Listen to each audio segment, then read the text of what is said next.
So next है हमारा unstable multi vibrator. ठीक है, मल्टी वाइब्रेटर यहाँ पर होगा आपका, यानी कोई भी इसका स्टेट हमारा जो होगा वो कैपेसिटर का वो स्टेबल नहीं रहेगा। ठीक है, चाहे वो आप पॉजिटिव वी सेट लगाओ जो नेगेटिव वी सेट, तो दोनों स्टेट में वो स्टेबल नहीं रहने वाला, वो कंटिन्यूसली चेंज होने वाली स्टेट होगी। ठीक है, तो हम लोग यहाँ पर लिखने वाले हैं अनस्टेबल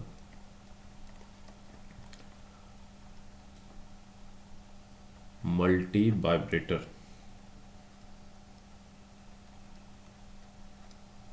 ओके, तो अब हमारा जो नेक्स्ट टॉपिक है वो मल्टी वाइब्रेटर। तो यहाँ हम एक सर्किट डिज़ाइन करेंगे। देखिए, पहले हम लोगों ने सिमिट ट्रिगर देखा था, बिल्कुल वही सर्किट है। तो सबसे पहले हम लोग डिज़ाइन जो कर रहे हैं वो सिमिट ट्रिगर ही है। तो सिमिट ट्रिगर जो था वो हम पहले डिज़ाइन कर लेंगे। देखिए यहाँ पे पॉजिटिव फीडबैक, ठीक है, यहाँ पे हमारा पॉजिटिव फीडबैक होगा।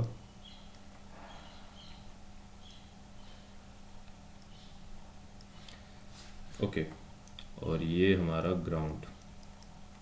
अब नेक्स्ट वाला ये यहाँ पे, ठीक, ओके, और यहाँ पे एक रेजिस्टेंस, ये हो गया हमारा R2, ये हमारा हो गया R1।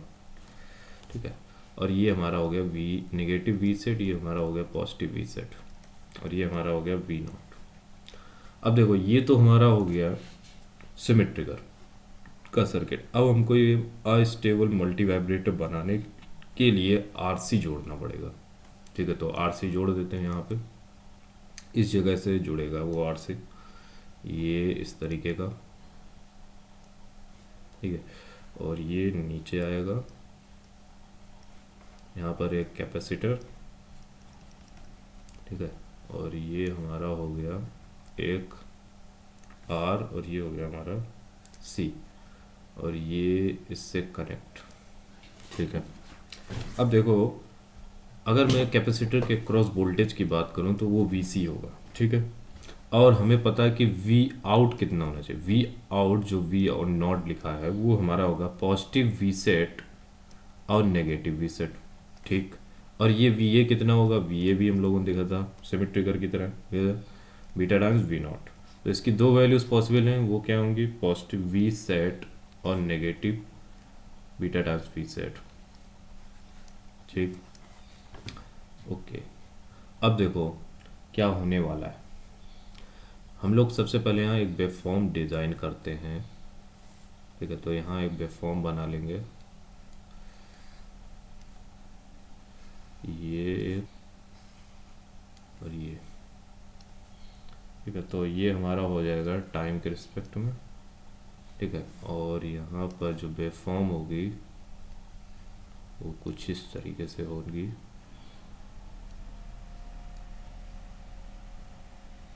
ठीक है, तो वो इस तरीके से हमने वेवफॉर्म बना ली।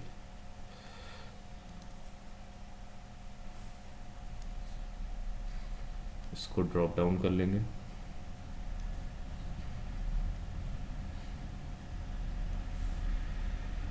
और इसको थोड़ा सा ठीक कर देंगे।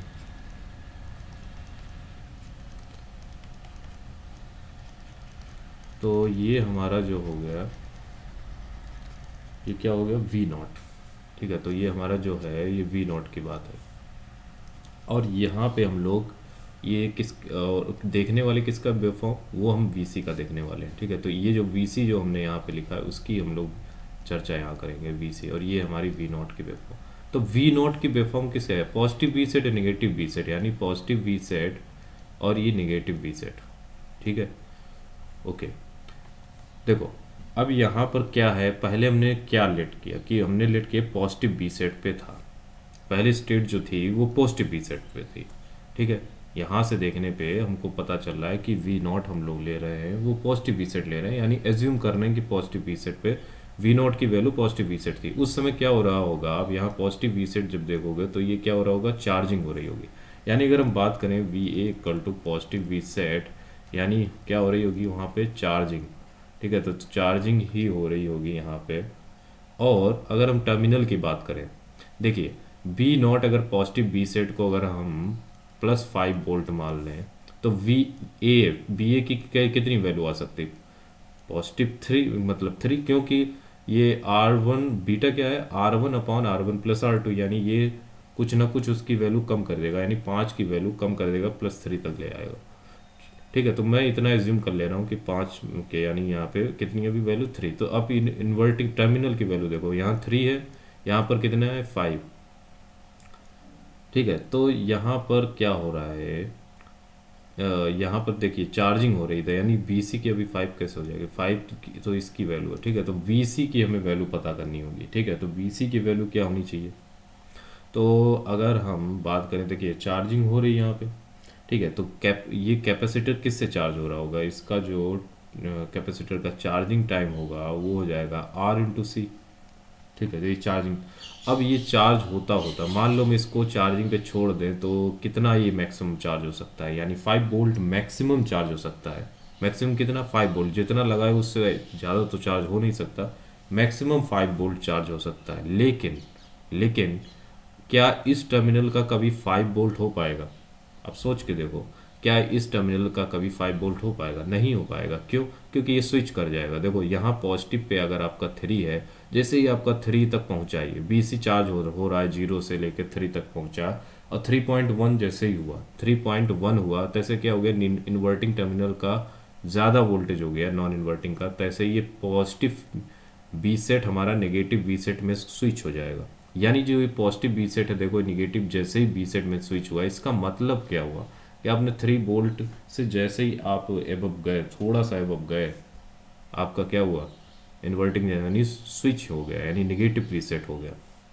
तो अगर हम इसको यहाँ पर बनाएं तो ये मेरे को कैसे दिखने वाला है, ये देखो यहाँ पर क्या होगा, यहाँ चार्जिंग होगी। कैसे चार्जिंग होगी, मान लो 0 से चार्जिंग हो रही। ठीक है, तो चार्जिंग होती होती होती होती मैक्सिमम तो जाना चाहता था 5 तक, कितना, मैक्सिमम 5 तक जाना चाहता था, लेकिन बीटा टाइम्स बी सेट तक ही जा पाया।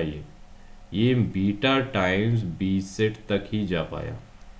ठीक, जैसे इतना गया, ये क्या हो गया, इन्वर्टिंग टर्मिनल का वोल्टेज ज़्यादा हो गया, तो ऐसे ही ये पॉजिटिव वी सेट से नेगेटिव वी सेट पे आ गया। इसका मतलब क्या हो गया, यहाँ पर नेगेटिव वी सेट की जैसे ही वैल्यू हुई कि ये डिस्चार्जिंग होना चालू हो गया, यानी कैपेसिटर क्या हो गया, आपका डिस्चार्जिंग मोड में पहुँच गया है, और यानी अब डिस्चार्जिंग होना चालू हो गई। तो डिस्चार्जिंग होगी, यानी पॉजिटिव बी सेट से अब क्या हो गया है, डिस्चार्जिंग चालू हो गई है। देखो डिस्चार्जिंग चालू हो गई। ठीक, बढ़िया, क्या हुआ, डिस्चार्जिंग चालू हो गई। कब कब डिस्चार्जिंग चालू हुई, जब नेगेटिव बी सेट हमारा स्विच हुआ वोल्टेज। ठीक है, तो नेगेटिव बी सेट हमारा स्विच है। अब देखो नेगेटिव से फिर से पॉजिटिव कैसे होगा, अब देखो यहाँ पर डिस्चार्जिंग होती होती कितनी जा सकती है मैक्सिमम, हमने आपको बताया था सिमिट ट्रिगर में कि -B सेट पे क्या हुआ था, फिर से हमारा चेंज हुआ था, है ना। तो चेंज हुआ था, यानी यहाँ पे अब नेगेटिव बी सेट से पॉजिटिव बी सेट तब जाएगा जब आप नेगेटिव बी सेट से भी कम वोल्टेज लगा रहे होगे, यानी VA जो है हमारा वो इतना पहुंच जाए कि नेगेटिव बी सेट से भी लेस पहुंच जाए। तो नेगेटिव बी सेट तक मैक्सिमम ये जा पाएगा। ये कितना जा पाएगा, नेगेटिव बी सेट तक मैक्सिमम जा पाएगा। ठीक है, यहाँ तक पहुँच पाया है। ये थोड़ा सा अच्छा बना होना चाहिए। ठीक है, तो ये कुछ इस तरीके से, तो ये तुरंत क्या हो जाएगी, चार्जिंग मोड में आ जाएगी। क्यों? क्योंकि ये नेगेटिव बी सेट से अब ये स्विच हो गया पॉजिटिव बी सेट पे। ठीक है, तो ये पॉजिटिव बी सेट यानी ये फिर से चार्ज होना चालू होगा, और कहाँ तक चार्ज होगा, बीटा टाइम्स बी सेट तक।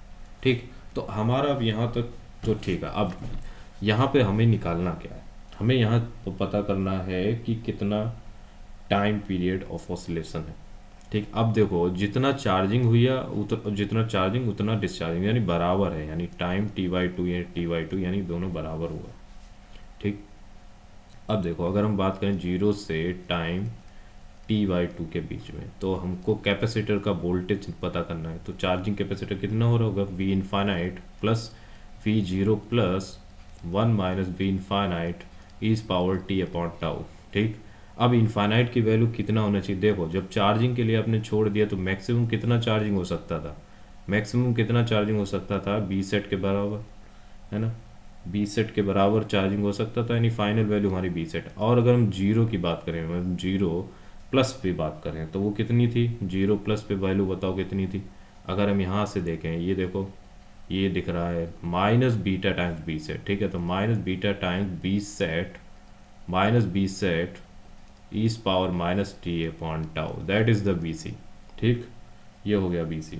अब देखो T equal to T by two, यानी टी बाई टू, अगर हम टी बाई टू मान लो, इसे लेट कर लेते हैं टी बाई टू। अब देखोगे, या आप इसे भी लेट कर सकते हो, ये डिस्चार्जिंग की फिर से आप बना लो, लेकिन हम यहाँ से चलो लेट कर ले रहे हैं टी बाई टू। अब देखो T equal to T by two पे क्या हो रहा है, उस समय वी कैप यानी कैपेसिटर का वोल्टेज कितना होगा, बीटा टाइम वी सेट हमको दिख भी रहा है, देखो ये दिख रहा, बीटा टाइम्स बी सेट। इसको क्या कर दो, इसके इक्वल कर दो। देखो इक्वेशन आने के बाद हमें ये पता करना होता है ना कितना टाइम हमें लगा। अब हम जीरो से लेके यहाँ से टी बाई टू तक मान ले रहे हैं, तो कोई दिक्कत तो नहीं है, आप इसे भी मान सकते हो, कोई दिक्कत नहीं है, अपने हिसाब से आप लेट कर सकते हो। तो यहाँ पर बीटा टाइम्स बी सेट यानी B set plus minus beta times B set minus B set इस power minus T upon tau. तो आप इसको जब बराबर किए हो तो इसे जब निकालोगे तो इसका कितना आना चाहिए, 1 minus beta upon 1 plus beta equal to इस power capital T by 2 RC, ठीक है। तो इसे जब सॉल्व करोगे तो ये इतना है, और इसको क्या कर लो, ln ले लो, तो t इक्वल टू ln बाहर 2 पाई 2 RC ln 1 plus beta upon 1 minus beta, तो ये आ जाएगा आपका टी, ठीक है। तो यही हमें निकालना था, ठीक है। और फ्रिक्वेंसी ऑफ ऑसिलेशन भी हम लोग निकाल सकते हैं, f equal to 1 upon T से।